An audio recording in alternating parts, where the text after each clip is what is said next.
right, it is 6 o'clock, and we'll call this meeting to order. Can we get a roll call? Neil. Yes. Jared. Not here. Derek. Here. Katie. Here. Lane. Here. All right, if you will stand with us, join us in the flag salute and prayer. I pledge allegiance to the flag of the United States of America and to the republic for which it stands, one nation, under God, indivisible, with liberty and justice for all. Please bow your heads. Heavenly Father, we come to you tonight thankful for this group of people in this room, that we get to serve our students and try to make decisions to help improve our district. We know that we're all here for them. We just pray for wisdom tonight, God, and guidance as we walk through this meeting. In your Son, Jesus' name we pray. Amen. All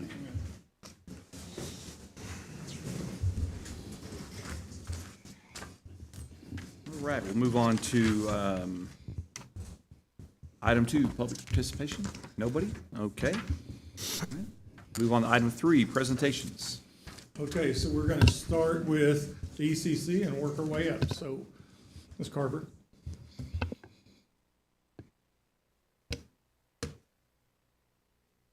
Good evening. I'm Jennifer Carver. I have the privilege of being the principal at the Piedmont Early Childhood Center.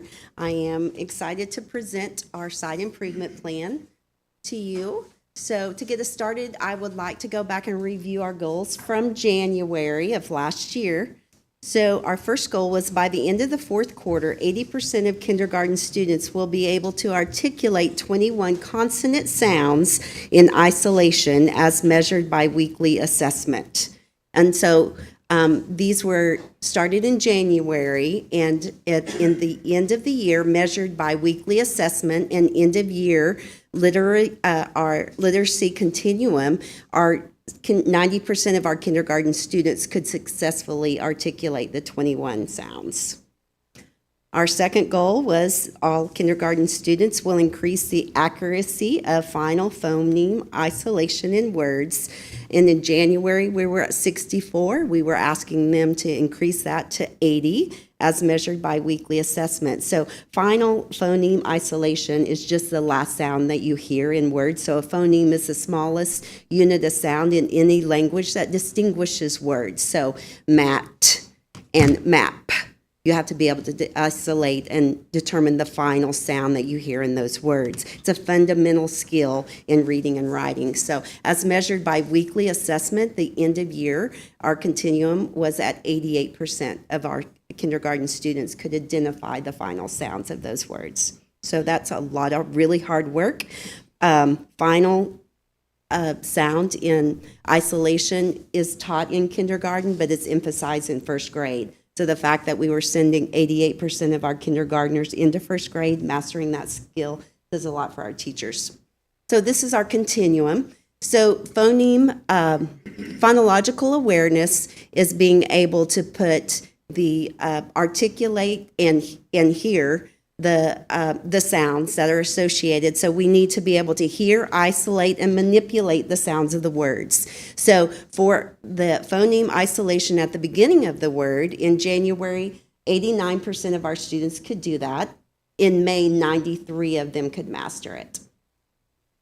The final sound, 63% in January to 88% in May.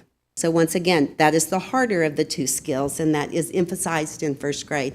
So great job, kindergarten teachers and pre-K teachers, because they build that foundation as well. So phonics is associating a visual and the sounds. So what sounds go with the pictures that you see. So our consonant sounds were 71% in January and 90% mastery in May. The consonant letter lowercase, 83 in January, 91% in May. Uppercase letters, 81% in January, 93 in May. Vowel names, 87 to mastery of 93 in May. Vowel sounds, short sounds, 67% in January to 88% in mastery in May.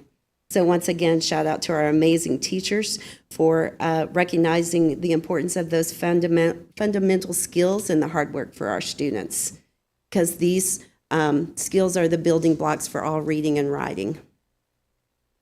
So for this year, we are going to continue, knowing that that's a very important skill for our kindergarten students to leave with. We're going to stick with, by the end of the year, 80% of our kindergarten students will accurately articulate 21 consonant sounds.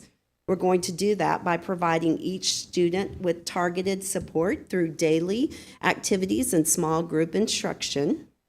And then we're going to progress by assessing through biweekly phonemic awareness assessment and individual sound production checklist. Our second goal for this year is our math goal. By the end of the school year, 80% of our kindergarten students will recognize and correctly identify numerals 0 to 20. Number recognition is a foundational skill for understanding math concepts. This goal can be reached with consistent practice and support. Progress will be assessed through monthly assessments and on individual data tracking system that monitors progress. Any questions about our goals for the students at the ECC? Okay, thank you.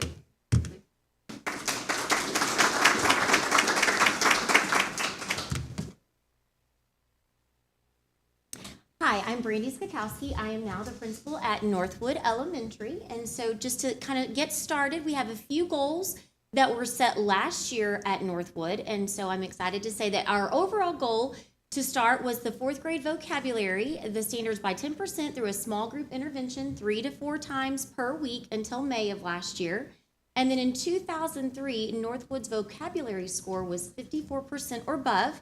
But after setting that SMART goal last year and continuing with all the interventions, we reached a score of 81% on our 2024 state test. So we increased our performance by 27% overall. So that was fantastic for sure. And then this one is for I kind of relate it to obviously a sport type situation. We were so close. Our 3rd grade math fact fluency, 85% of 3rd grade students would show mastery on multiplication and division facts to 12 by May as measured by Reflex Math. As you can see, in May of 2024, 84.8% of our 3rd graders had mastered their Reflex Math skills. So this is where that sports kind of comes in. We were so close that we could taste it, but only 0.2% away from reaching our goal. So we have already started working very hard on our Reflex Math, because sometimes I think it's worse to barely miss it than to have missed it by a landslide. So we are working very, very hard on that this year, because by golly, we will make sure that we get better and that we beat that. And just as Mrs. Carver was saying, across the entire district, we've done our literacy continuum. And so we are working from what they build on, then we just build on top of that. So our phoneme blending, you have where we were in January, and then our mastery in May, our phoneme segmentation. But then on the right, the 1st grade phonics skills is where you really start to see a big increase. And so one of the things that I'm really proud of is our consonant digraphs. You see a big jump from 66.6% to 89.5%. But the very last thing, the CVC, it's really tricky for the kids, but it's words like rake, cake, snake. It's that A consonant, sneaky silent E at the end. And so those are ones that we are working on. So the 12.8% all the way up to 85.8%. That's a huge jump for our 1st graders, for sure. And then we continue on with our 2nd graders in the phonics. And so you'll see vowel digraphs was a big increase. The vowel diphthongs and then the R and L controlled vowels we made an increase in as well. So this year our goal is to shoot even higher than where we were last year, because obviously that's what we constantly want to do, is continue to achieve. And then here we have our cohort data. So you see from 21-22, 22-23, 23-24, where our 3rd and 4th graders were in ELA, and then where they were in math. And then you can also see, just kind of based on their color, how that group of students did when they moved on to the next grade. And then this is a really fun data that we have, is that we have kind of looked at all the metro schools just to see how we're performing overall compared to the state, Deer Creek, Yukon, Mustang, Putnam City. So on our 3rd grade math, we were doing great. We were beating the state, Deer Creek, and all of the surrounding areas. So we're going to continue on that really hard. And then our 3rd grade ELA, we are still ahead, but barely. So we want to continue that increase. We want to make sure that we are really beating Deer Creek. So yes, we were. I know, right? We for sure were. Not that I'm competitive by any means, but we were for sure ahead. But we just want to make that a little bit farther, just for breathing reasons. That's for sure. And then in fourth grade mathematics, again, we were neck and neck with Deer Creek on that one. So that's where that reflex math comes in. That's where, we said that we were so close to mastering that goal, but we're going to continue to work on that this year. One thing that we're already implementing is not only the students working on the reflex math, but then receiving their certificates, so that way they can be proud at our Wildcat Wake-Ups and they can get their certificate to show their completion of their math facts and things of that nature. And that's a really fun thing for the kids, for sure. And then in fourth grade ELA, we were again very neck and neck with Deer Creek, but I love the fact that no matter what, we were always ahead of the state and other surrounding areas. We just got that competition with Deer Creek. And then so for this year, what are our goals? Students in grades K through 4th will demonstrate a 5% growth in overall reading scores. That sounds low. However, if you take each individual child, and what we're saying is that we want them to grow at least 5%. For some students, that's a whole lot of growth. For some students, it's not as much, but if we could see that much in every student, then that would definitely help us in the long run. So how are we going to get there? We're going to focus on our specific grade level skills and essentials, and they are focused on our weekly data team meetings that we have. So we talk about, okay, what are you doing? How did you get this student to grow that much? What are you doing in small group interventions? So then that way we can collaborate with one another. We have some teams that they even share their students to say, hey, you know what? I really like this skill, and I can see that maybe your student's struggling, so I will take your student and really teach them that skill. And so that's been a great thing as well. Data will be tracked through our district iStation screener and progress monitoring to determine the student progress and intervention plans. And then for math, at least 90% of our students in 2nd through 4th grade will show mastery on, again, their math fluency facts at the grade level standard by the end of the 24-25 school year as measured through reflex math. So when we have those grade level meetings each week, we kind of focus on something different. We have an iStation week that we focus on. We focus on reflex math week just to say, okay, what are you doing? How is that working? How are your students performing? What can we do to help them get even farther along? And then again, the data will be tracked on a reflex math program to determine the student progress and intervention plans. And that is Northwood. You guys have any questions?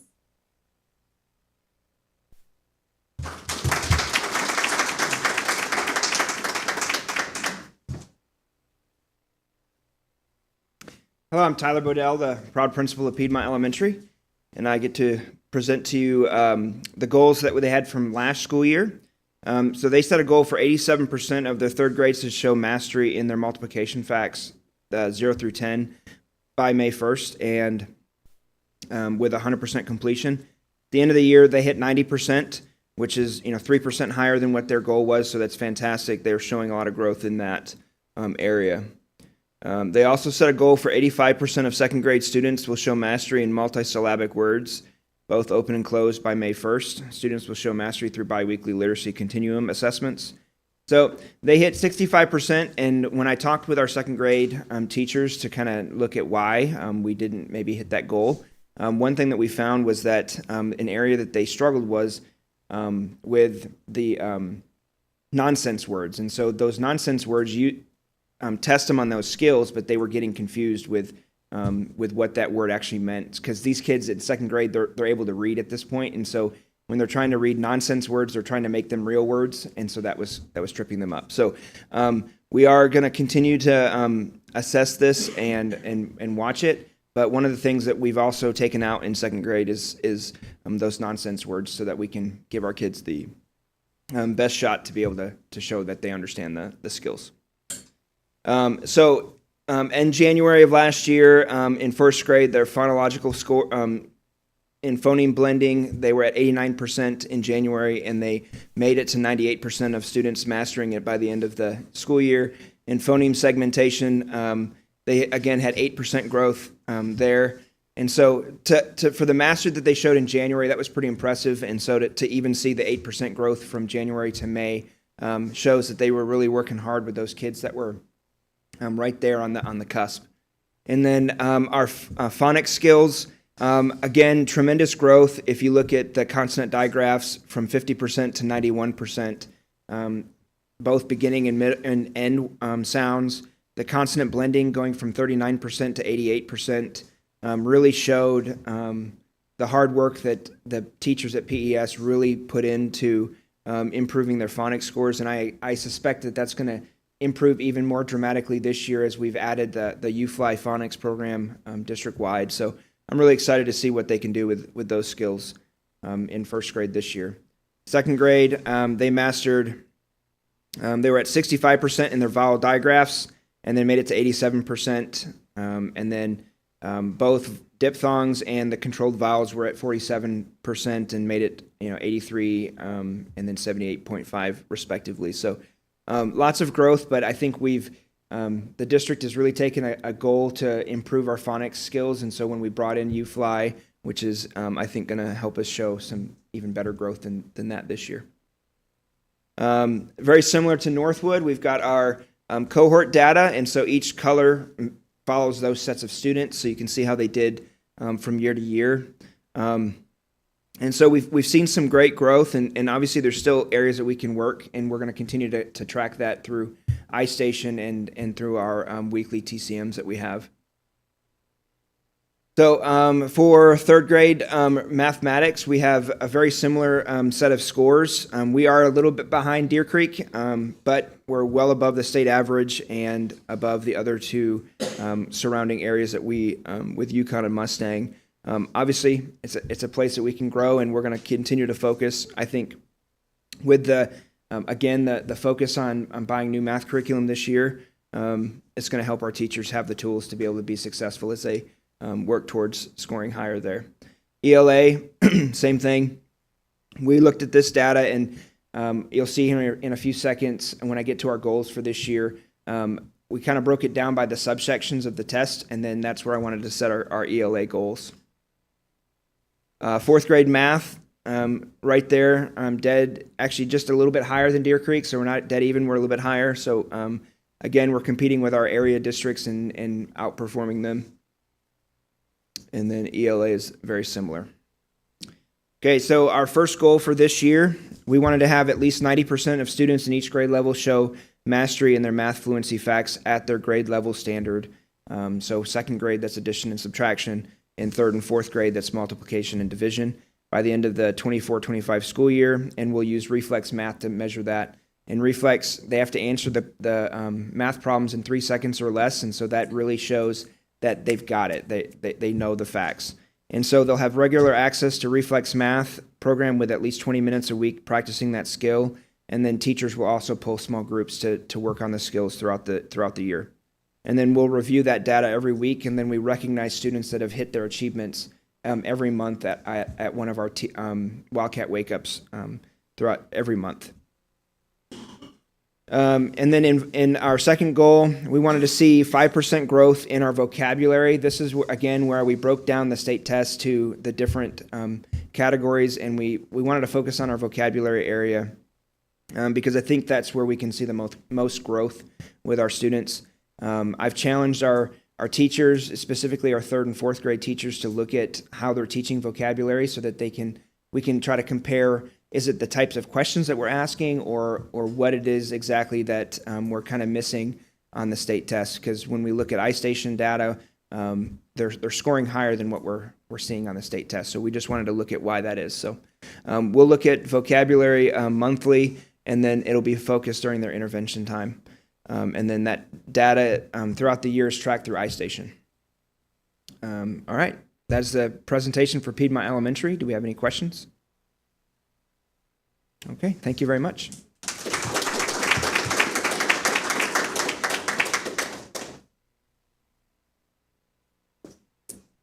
Good evening. Thank you for having us and allowing us this time to present tonight. I'm Kara King, the principal of Stone Ridge Elementary, and this is our school improvement plan. That is not, just jump right to the end. Okay, this is a review of our goals from the beginning of last school year. So the first goal was, as measured monthly by the Literacy Continuum, 85% of our first grade students will show mastery of the phonics skill, consonant ending blends. An example would be in the word best by the end of the fourth quarter. By the end of the fourth quarter, 93% of first graders showed mastery of consonant ending blends as reported on the Literacy Continuum digital tracker. The second goal was, as measured by weekly reflex assessments, 80% of third and fourth grade students will show mastery of math fluency facts by the end of the school year. The result was, by the end of the school year, 84% of third and fourth grade students showed mastery of math fluency facts as measured and reported through Reflex Math.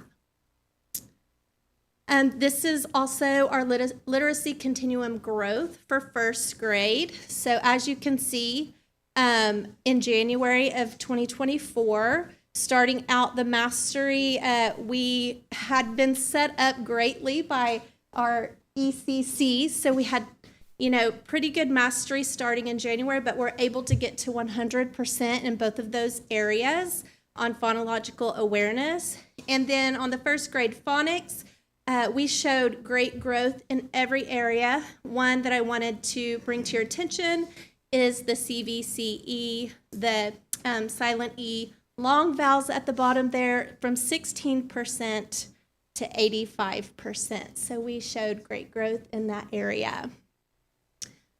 For second grade phonics, again, we showed great growth in every area from January to May.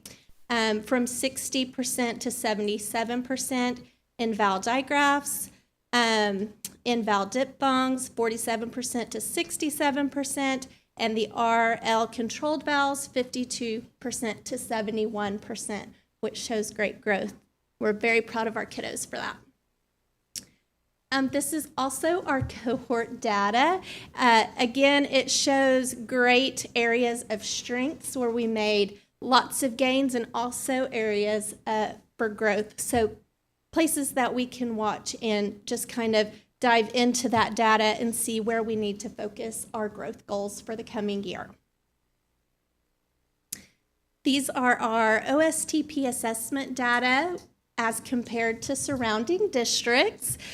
Stone Ridge is doing an amazing job in our third grade maths as compared to the other districts. Very proud of that. ELA, we also were able to be competitive and even ahead of the curve for the surrounding districts in third grade ELA. For fourth grade math, we do have some areas for potential growth. We want all of our students to excel in all areas, so we're really going to focus in on that. And then for fourth grade ELA, similarly, just slightly behind Deer Creek, but still out way ahead of the state average as well as many of the other districts. So we want to continue in that path as well. And now for our goals for this current school year. All of our grade level teams got together in our TCMs and created SMART goals for our grade levels for math and reading. And then we tried to look at all of those goals and see what supports our school as a whole in the areas of ELA and math. So we set the goal for ELA of 75% of all students will achieve mastery of grade level vocabulary by the end of the school year. So we're also doing vocabulary as our focus as a school-wide goal. Our action plan is the following will be incorporated to ensure all students meet the goal: targeted word lists, engaging activities focusing on context clues and word usage, and regular vocabulary assessments. Differentiated support will be provided when needed. The data tracking that we'll use is our grade level vocabulary will be measured using monthly progress monitoring through iStation. Our school-wide math goal for this year is 85% of second through fourth grade students will master 100% of grade level math fluency skills by the end of the 2024-2025 school year. Our action plan is the following will be incorporated to ensure students meet the goal: daily practice, interactive activities, reinforcing key concepts, technology-based games. And the data tracking we'll use, math fluency skills will be measured through reflex math reports. Do you have any questions? Thank you so much.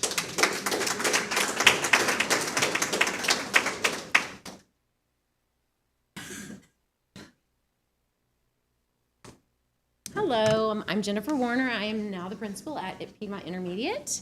So this is our school improvement plan. So here we go. Hopefully I can do this. All right, so the goals that they had set for last year were the first goal was by the end of the school year, fifth grade students will increase the percentage of students near, at, or achieving expectations on numbers and operation standards through the spring OSTP assessment. And then in 2023, 46% of fifth graders scored near, at, or achieving expectations in that area. And then in 2024, 60% of fifth graders scored near, at, or achieving expectations in this area. So the goal was met with a 14% increase, which is really good. Our second goal, vocabulary. By the end of the 2023-2024 school year, sixth grade, those students will increase proficiency by 15% in the area of vocabulary on the spring assessment. In the spring of 2023, 27% of sixth grade students scored achieving expectations in the area of vocabulary. And then in 2024, students met this goal with a 25% increase in achieving expectations, with 52% of students scoring. So again, our cohort data, as you can see, that from fifth grade to sixth grade made some very good gains in ELA, and same in math. As you can see, 65% last year, 72% fifth and sixth grade, and then 47, 59. We have some work to do, which is what we're going to do this year. All right, so in fifth grade math, as you can see, compared to the rest of the district, I'm not going to look at the blue line like everyone else, but compared to the state, we are ahead, as everyone else said, we always want to grow. We always want to get better, which is what we're going to do. ELA, we are again ahead, or we are ahead of, everybody else. Looks like a little bit, can't tell on that other color, but on sixth grade math, same. Again, growth is, always at the forefront of our minds. And then sixth grade ELA. All right, so, here's science. Sorry, forgot about that. Science was just, again, we are ahead of the state average for fifth grade science. And, again, we are working on that as well. And I'm going to talk about that a little bit. So our goal for this year, I'm very excited, because our goal is during the 24-25 school year, student suspensions in school and out of school will decrease by 10% compared to last year. So our action plan for that is we've added an additional counselor. So we have a counselor for fifth grade and for sixth grade. And we've implemented guidance lessons, small group counseling sessions. We've also adjusted the fifth grade schedule, which is awesome.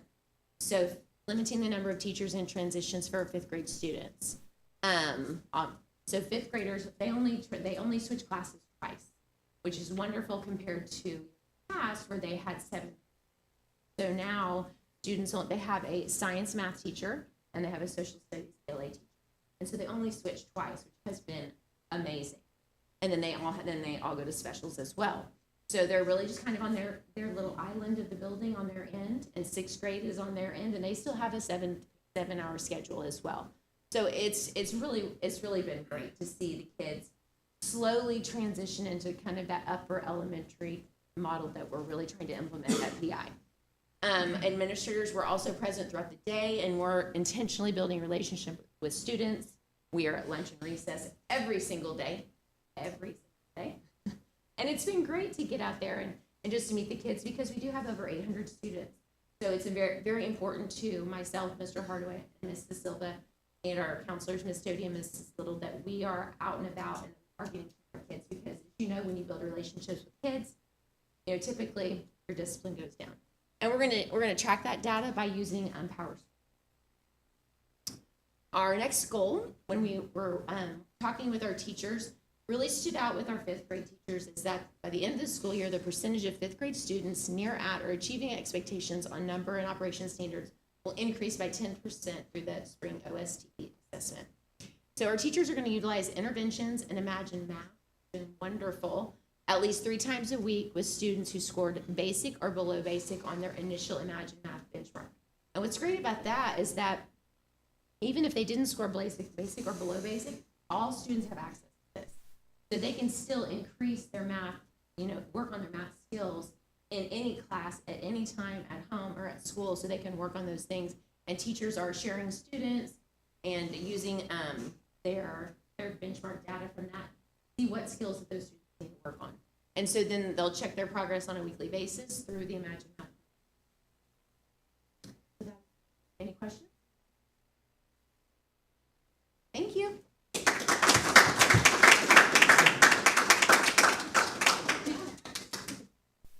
Real quick, I just want to point out on Mrs. Warner's Piedmont Intermediate presentation that I was very pleased to see their focus on reducing suspensions, whether they're in school or out of school suspensions. We know that kids learn more when they're in the classroom, and so there's a direct result when you have kids staying in class and learning versus either working in the office or working at home. So I know their teachers are working really hard to improve that aspect of school so that the academics can rise with it. So great job. All right, good evening. I'm Erin Pruitt. I'm the principal at the middle school. So let's take a look at what we've got going on at the middle school. Our goals last year were to improve in math when it came to the areas of geometry and measurement and number operations when we looked at our OSTP scores in April and May. And I'm pleased to announce that 7th grade math increased in geometry and measurement by 2%, and then 13% in their number operations. And then 8th grade increased in geometry and measurement by 3, and then we did have a fall in number operations by 3. And I will talk about that a little bit more in a moment. And then our second goal last year, we were looking at vocabulary and text analysis, and we were planning to increase the proficiency by 10% on our OSTP scores in April. And our 7th grade increased their vocabulary by 21% and text analysis by 23%. And then 8th grade had increases in vocabulary of 20% and text analysis of 29%. So that's exciting. Met our goal. Some familiar cohort data for you to see. We have a little bit more because we incorporated the 6th grade as well as they're coming up to us. You can see some trends and that go right along with what I mentioned a while ago, that we see some areas of need, especially when it comes to math in the 8th grade area. So also, Brenda went over these last month, and I appreciate all of this data together, but just taking a look at us in 7th grade math with our neighboring school districts. 7th grade ELA knocked it out of the park, and have areas to grow in 8th grade math. I'm going to talk just a moment about 8th grade math because I've said that about 3 times at this point. So we are being extremely intentional at the middle school, especially when it comes to 8th grade math in general, but especially 8th grade math. We have a curriculum now. We've not had a curriculum. We've been open resources ever since I've been at the middle school, and I can tell you that is not successful. The scores are showing that as well, so I appreciate us getting to make that math adoption. We are utilizing our instructional coaches especially in the math area. We have one that's just for secondary schools, so 7th grade up, helping our teachers to increase their rigor and the alignment. We have intense focus on our essential standards, which are the things that we want every single student to learn in math before they go to high school. We also have targeted math intervention groups, and I want to spend just a moment talking about our pause time. It's our repurposed advisory time that we've had in our schedule for a while. PAUSE stands for Positive Attitude Plus Work Equals Success, and we are taking that 25 minutes of every day to use it for something academic purpose. So every student in the building has 2 days where they are intentionally reading, because we've noticed that students aren't reading. We have a library now that's stocked full of all kinds of exciting books, of their interest level. So we are encouraging reading during that drop everything and read time. But we also purchased, along with our McGraw-Hill, we purchased an extension program called ALEX. And it is individually based for every student. They do a pre-test, and then it gives assignments to them in practice for them to do based upon their skill level. And then once they have mastered that, it assigns something new for them to do. So that was a curriculum add-on that we added that we do one day during pause.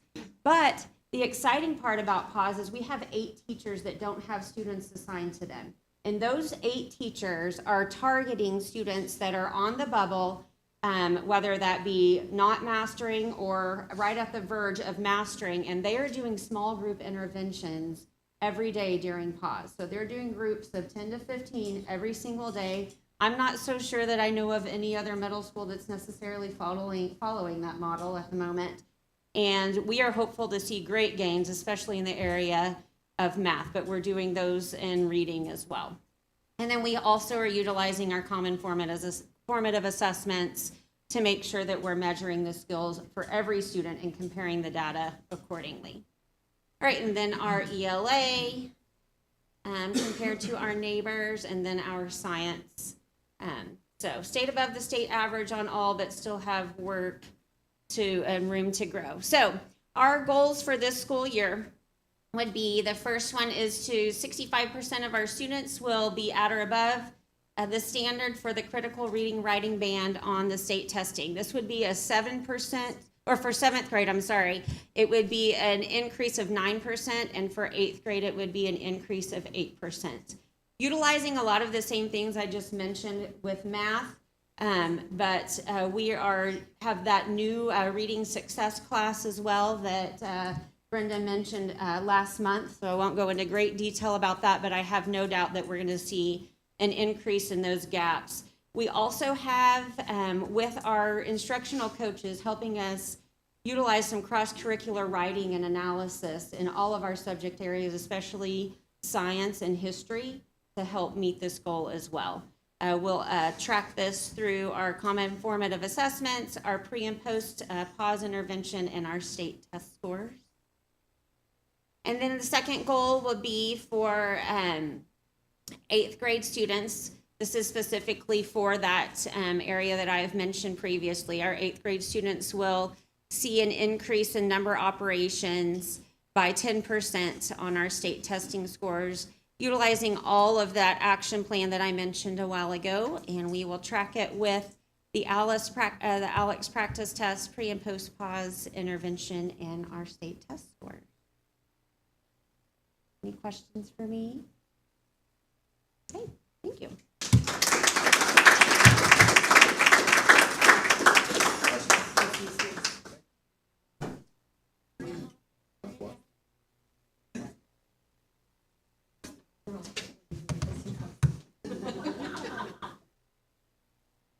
Good evening.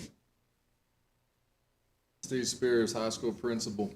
Site improvement plan goes from last year. We were going to increase our composite ACT score from 19.6 the year before to 20.6 in the 23-24 school year. Our score went down to 19.2. We were above state average, and we positioned ourselves well against the other school districts, but we still didn't reach our goal of 20.6. Our second goal, 5% increase in the number of students that score proficient and advanced in both the science test and the United States history test. The juniors take 3 tests. They take the ACT, a week later they take the science, a week later they take the United States history test. 64% of our students score proficient in advanced United States history test. That's a 10% increase from the previous year. Science went down. 28% of our students scored proficient and advanced on the science test. That's a 9% decrease, and we will discuss some things we feel like we can do better there.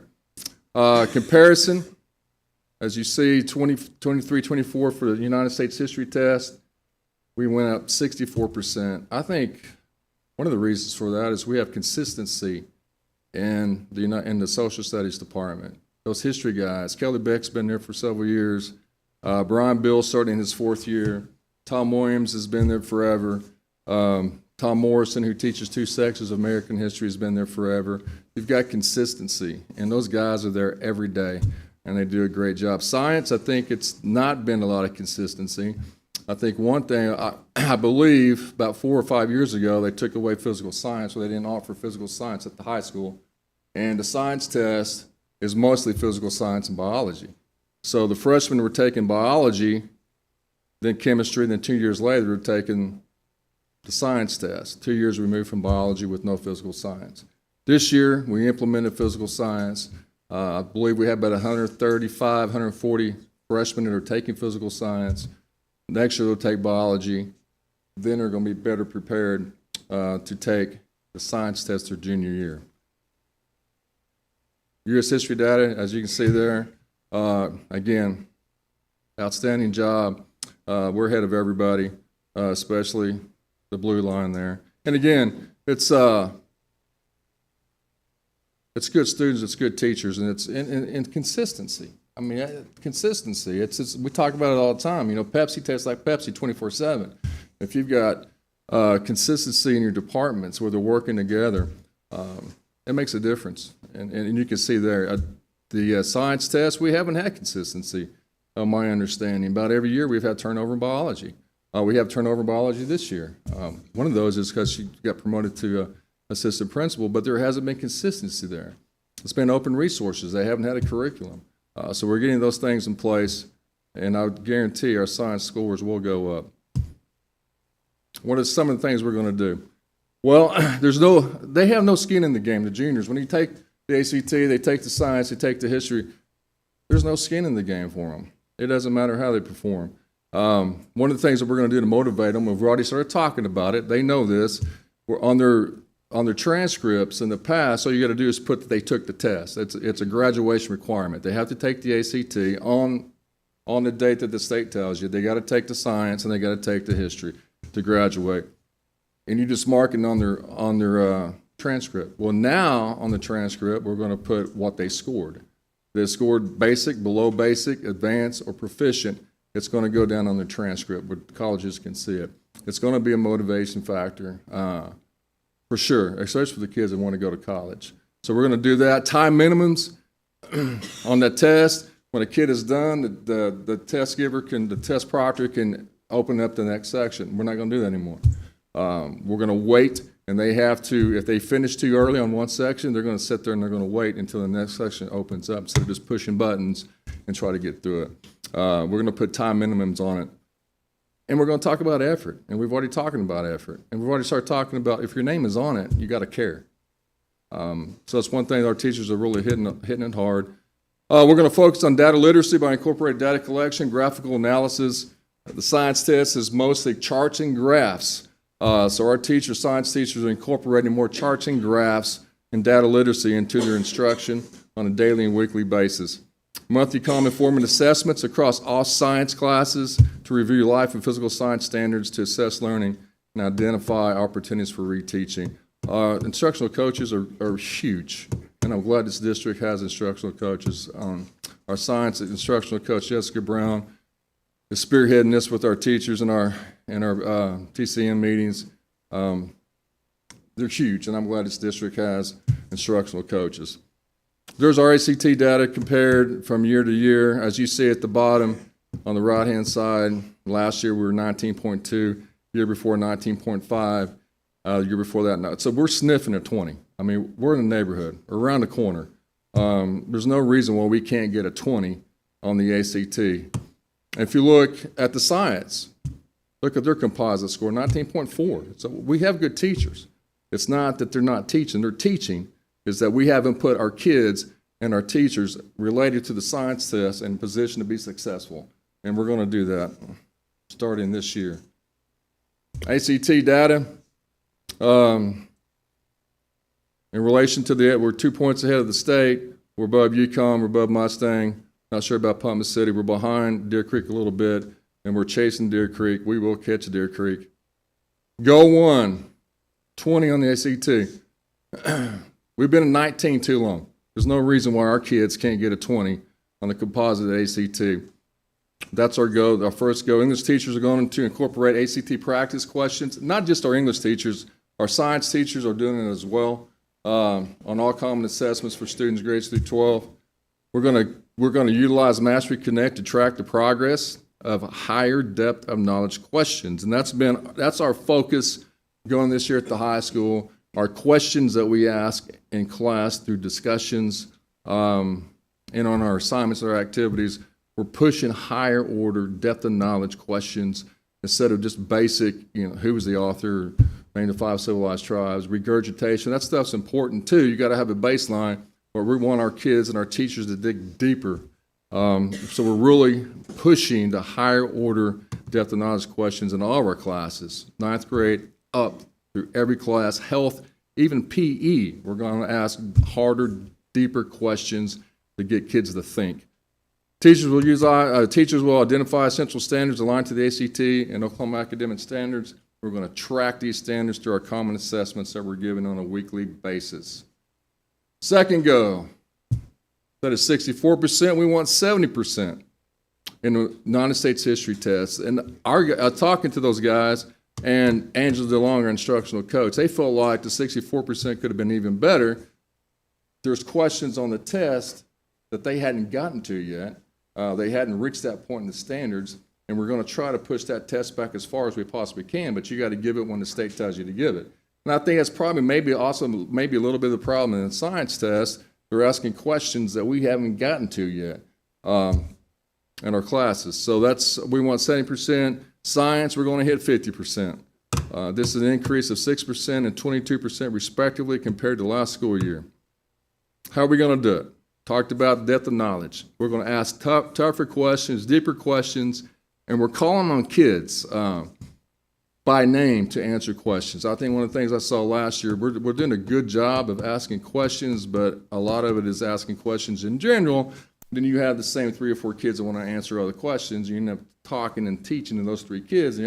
So we're calling on every kid by name, every class, as much as we can every day. It's a focus. It's something we're talking about, and it's something that we're working on hard. Say their name.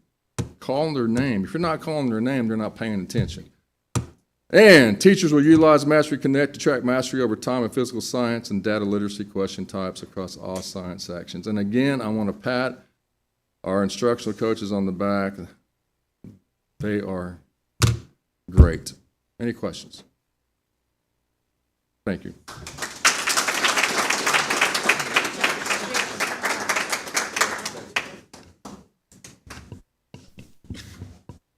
Very good. Thank you very much. That's good info. Good to see data and things that, our teachers can push for, and our kids as well. So, thank you. Thank you very much. Any other We're ready. comments or questions? Anybody else? All right. All right, we'll move on to item 4, business items. Part A, discuss and take possible action regarding UTV, Utility Task Vehicle Equipment Agreement with Yanmar America Corporation. No cost to the district. So it's just an opportunity for us to have four-wheeler at no cost to us. Yanmar does this so that they get some, we offer them some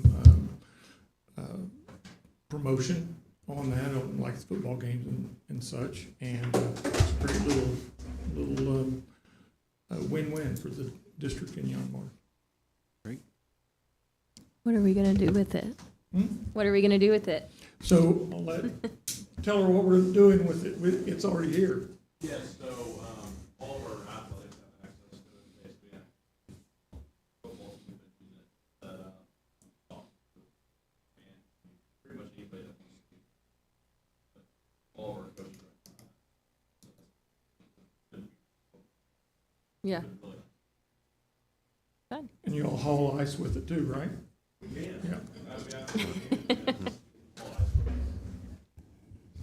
And part of this is we have to pre-advertising for them Yes. during the games. What is that, just signage or Yeah, just those basic? those promotions on the video board is all we have. Okay.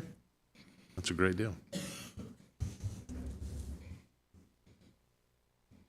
I'll make a motion to approve action regarding UTV, Utility Task Vehicle Equipment Agreement with Yanmar American Corporation. All second. All right, got a motion by Neil, second by Derek. Can we get a vote? Neil. Yes. Jared. Derek. Yes. Katie. Yes. Lane. Yes. All right, moving on to item B, discuss and take possible action regarding revision to board policy DBCA, standards of performance and conduct for teachers. So our teachers sign, all of our certified staff sign a standards of performance of conduct every year. The State Department asked, or didn't ask, they added another piece to that. It has to do with, teachers not having the appropriate contact with students, and so it's just an added paragraph.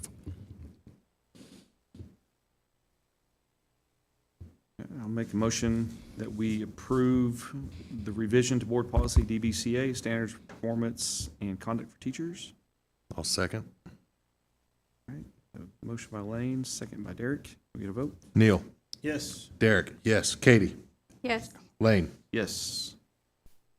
All right, part C, discuss and take possible action regarding adoption of board policy DMC, professional development certification and reimbursement program.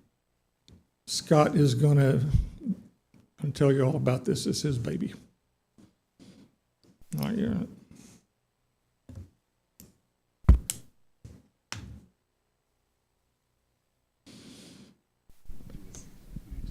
Just go ahead. Okay, this is not a new thing in the state, but it's been around since 2017, but it'll be new for Piedmont, but it's just a test reimbursement option for special ed teachers that are seeking to be, or any teacher seeking to be certified in special education. It allows us to reimburse them for the cost of the test the test range anywhere from $118 to $300, so it's just putting money back in our teacher's pocket. Great. Good. Like it. Any questions, comments? Sounds like a good thing. I'll make a motion to approve adoption of board policy DMC professional development certification reimbursement program. All right, I'll second. Motion by Neil, second by Lane. We get a vote? Neil. Yes. Derek. Yes. Katie. Yes. Lane. Yes. All right, moving on to item D, discuss and take possible action regarding revision to board regulation DEER, travel and expenses. And Jennifer's gonna describe this. So the former policy was on a reimbursement basis, and one of the requests that we had from the teachers during negotiations was to go to a per diem instead of reimbursement, and so that's what this policy does. It just makes it where it'll be per diem based whenever they travel. Makes sense. Okay. Any other questions, comments? Make a motion, we approve the revision to board regulation DEER, travel and expenses. I'll second. All right, we got a motion by Derek and a second by Neil. We get a vote? Neil. Yes. Derek. Yes. Katie. Yes. Lane. Yes. All right, moving on to item E, discuss and take possible action regarding removal of district policies consolidated into other policies. 1, 2, 3, 4, 5, 6, 7 of them. Yeah, so as we're going through the policy manual, we're finding some policies that had a piece of a policy in one place where we've moved it to a different spot and expanded on that policy. So what we're doing is taking out those policies as we do that, but we need your permission to do that. So that's what this is. Eliminating redundancy. That's it. Yep. And on the graduation and the valedictorian, nothing changed on those, it's just where we. That's right. So the valedictorian and graduation that you approved last year is what we use, but we have some in here. So it's confusing to parents or anybody that looks at that if they look at the old one that's still in there. We haven't taken out yet, so we're taking that out now. Okay. Do we need to, on a motion, do we need to read each one of those off individually? Do you think so? I think just no items. Okay, 1 through 7, okay. All right, I'll make a motion that we approve the removal of district policies consolidated into other policies, items 1 through 7 under Part E. All second. All right, motion by Lane, second by Derek. Can we get a vote? Neil. Yes. Derek. Yes. Katie. Yes. Lane. Yes. All right, moving on to item F, discuss and take possible action regarding base agreement with Lingo Construction as per approval as construction managers on February 12th, 2024. You guys remember we went through the whole process, which is a legal requirement to hire a construction manager, and we did that last year, but we don't have a contract. So they put together the contract, and now we have the contract. We knew that we wouldn't have the contract until about this time. We have the contract, it's 5%. That's a very good rate. It's in some cases much as half is what some districts are paying, smaller districts, not ours. But that's a really good rate, and Lingo has done a phenomenal job for us. Has bailed us out of quite a few things, huh, Matt? So that's what this is, just the base contract. Questions or comments? Nope. I'll make a motion to approve base agreement with Lingo Construction as per approval as construction managers on February 12th, 2024. All right, I'll second. Got a motion by Neil, second by Lane. For you to vote? Neil. Yes. Derek. Yes. Katie. Yes. Lane. Yes. All right, moving on to item G, discuss and take possible action regarding guaranteed maximum price amendment for Black Box Theater project, guaranteed not to exceed $488,419.45. So you've seen that number before when Jacob Lingo was here and presented, that was the number that he gave, but we didn't have a contract on that. So now this is the official, not go over that without him providing a change order and you approving it.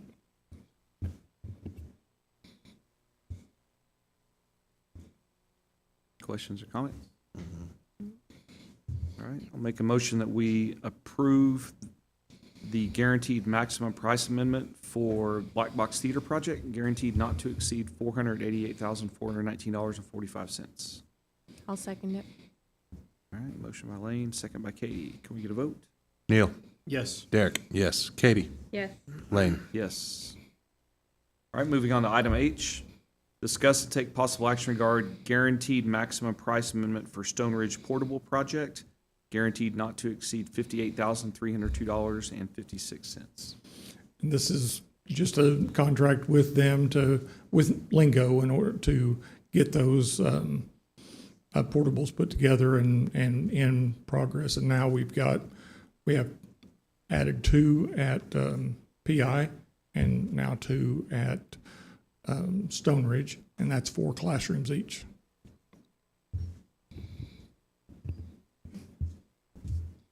Questions or comments?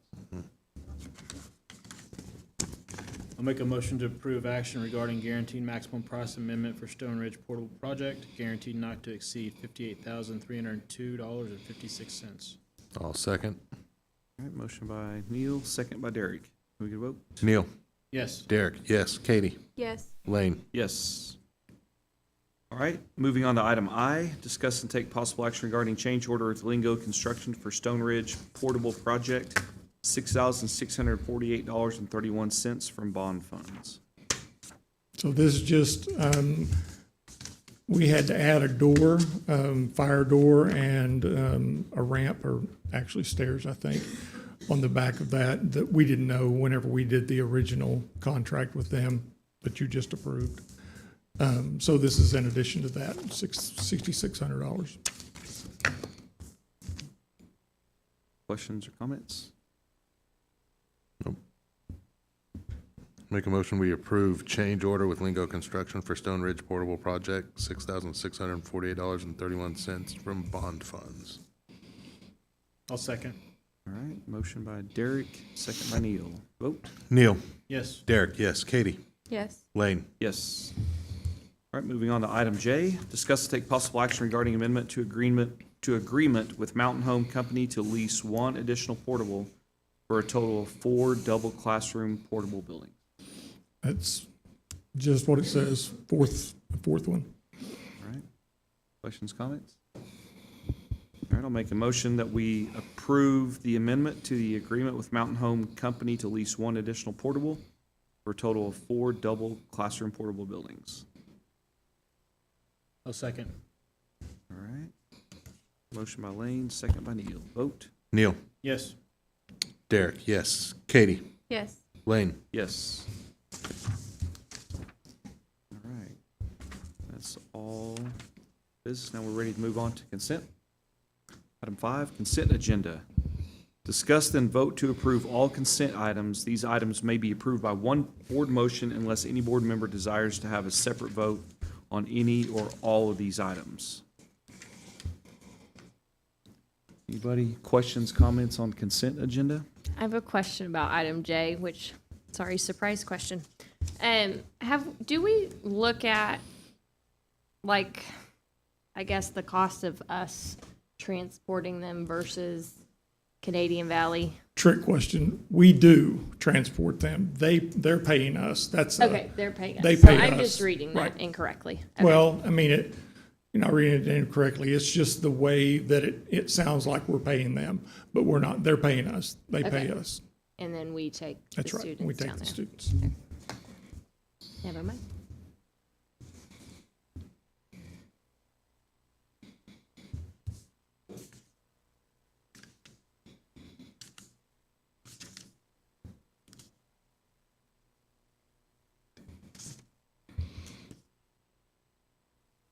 I did get positive feedback from the process of putting together the gifted and talented plan this year, which was good. It was very thorough also, so I appreciate that. Amy? Amy was in charge of that. Amy Bixler. well done. Appreciate She did it. a great job. Well done. I heard positive things. Any other questions, comments on consent agenda Nope. items?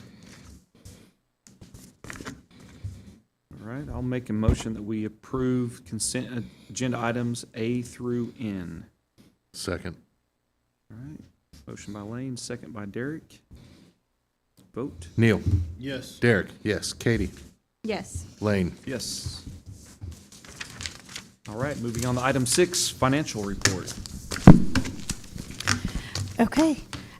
Not a lot has happened since last month. Our estimate of needs is still with the county, waiting for their approval. So we'll get that back this month, and then I'll have the budget for you next month to approve.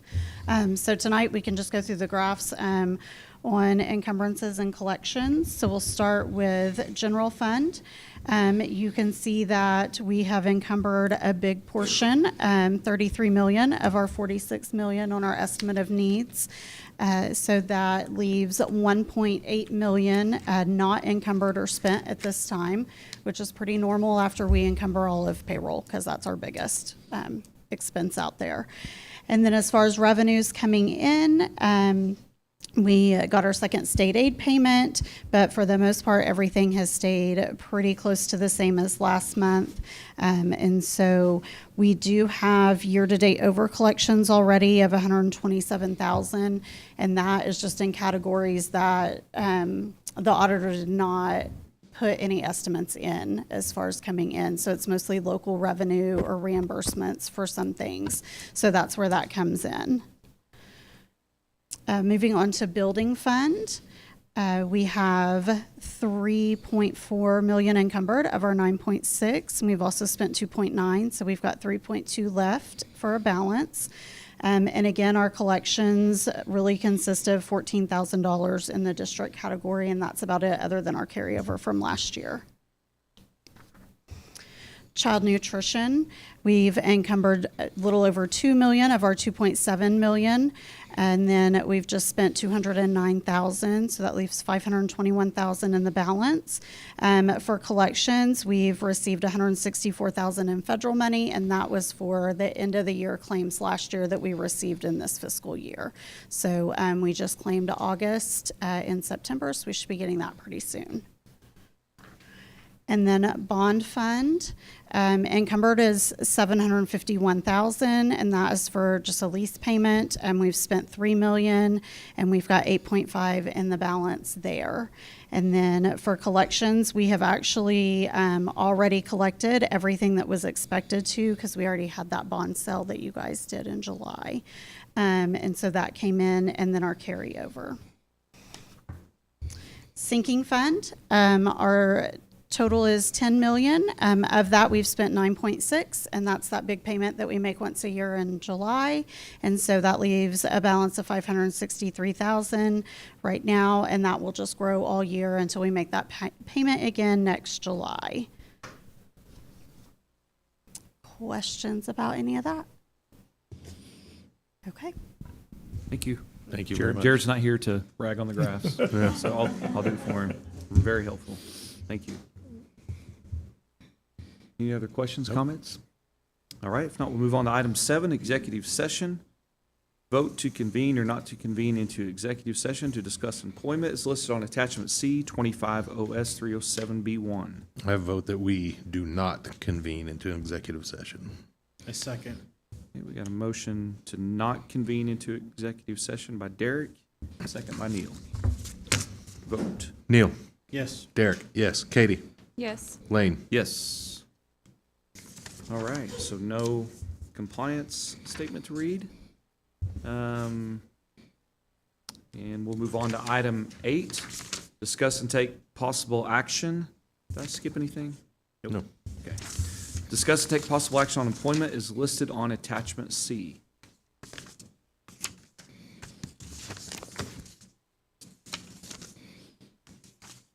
I'll make a motion that we approve the employment is listed on attachment C. I'll second. All right. Motion by Lane, second by Derek. Vote. Neil? Yes. Derek? Yes. Katie? Yes. Lane? Yes. Okay, moving on to item 9, new business. We have none. No new business. Bless you. Bless you. All right, item 10, superintendent's report. So I want to thank all the principals for their hard work and their excellent school improvement presentations. They did a wonderful job this evening, and I'm proud of that work.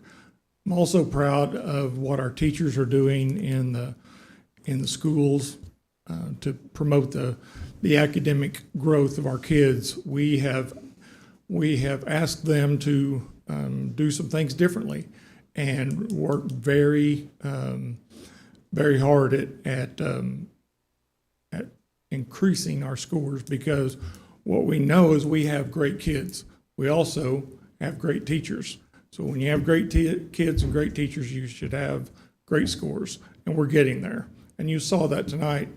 Most of those scores were above the regional average, the metro average. And where we're not, we've got a plan to get where we want to be. So we're excited about that. We've made some great academic progress, and we're going to continue to do that. Today we had, or earlier in October, we had 32 staff members of 50 people in this training. It was a trauma training, reaching and teaching children exposed to trauma. 32 of the 50 were from Piedmont. This is the second year we've done this. Our teachers rave about how good the training is, and what they learn and what they can bring back. Our kids, there's such a thing as an ACE score, adverse childhood experiences. And they find out, there's a lot more to when we teach a kid, depending on where they are on that ACE score, that may not be the most important thing for them. So we have to take all that into account, and our teachers have learned a lot. So we've got a lot of teachers that are trauma trained in the last 2 years. And I want to just show you our, the one on the left is last year, and the one on the right is this year. If you look down at the bottom corner of each one of those, at this time last year, we were 5,333. This year, we're a little over 5,400. You can see those numbers on the far right, says October of 2024. That's what we have in our classrooms right now, and you'll notice that Piedmont Intermediate is bursting at the seams. So is the middle school, so is the high school, and so is Stone Ridge, where we have lots of portables out there for all those. So we can't build those schools fast enough, is what I'm saying. And then today we had 55 administrators, counselors, so all the central office staff, all the principals, all the assistant principals, all the school psychs we're at this prepare training, and it was about school safety and equipping all those participants with strategies for when we have a crisis.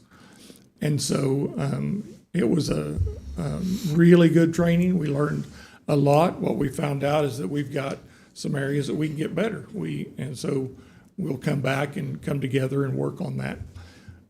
Topics included crisis team management, crisis communication, and supporting our kids during a crisis. Final thing is, you remember, think about the old wrestling room at the high school. That's this. And that's going to be our black box theater. It's going to have 185 seats in there. Some of those will be set, and there'll be seats like you'd find in a movie theater, and then the others will be movable on the side. So we'll be able to get close to 200 people in there, and we'll finally have a place, come December, we'll finally have a place to have Christmas programs from all of our schools, all the drama stuff that we do at the high school. It is a step forward, a big step forward for us, and it's looking good so far. And that concludes my report. Any questions, comments? Anybody? All right, thank you very much. Principals, once again, thanks again for everybody. all y'all do, and district staff as well. Thank you. Ready to move on to item 10 or 11? Adjournment? Anybody? I'll make a motion, we adjourn. All right, got a motion by Derek. I'll second. Neil with the second. Get a vote. Neil, Yes. Derek, yes. Katie, Yes. Lane. Yes, time is 7:11. We are adjourned.